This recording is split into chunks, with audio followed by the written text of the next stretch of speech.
माय माऊली नमस्कार. सणवार उत्सव यातील होलिका कथा ओवी अभिवाचन करत आहे. श्री गणेशाय नमः.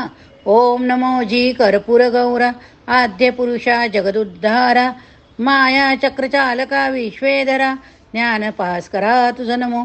नैमेष अरण्ये सूत वक्ता ऋषी सागे होलिका कथा ते वर्णितो संक्षिप्त ऐका चित्त देवोनी.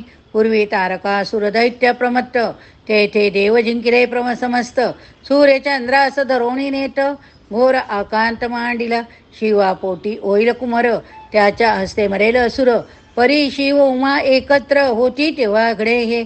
शिव सर्वदा ध्यानमग्न हिमालय करी तपाचरण.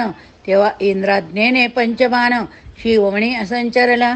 शिव ध्यान विक्षेपावया ते वनशोभविले वसंते.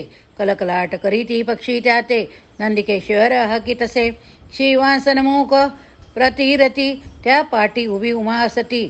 तो नेत्र उघडी पशुपती मदना आहुती क्रोधावला. क्रोधावेशे श्रीशंकर उघडिता झाला त्रिनेत्र. प्रज्वाला निघता सत्वर भस्म चंचशर झाला. स्मर गुरु शब्द उच्चारती शिवगण तेव्हा बोभाती. त्या दिनी होती तिथी फाल्गुन शुद्ध पौर्णिमा.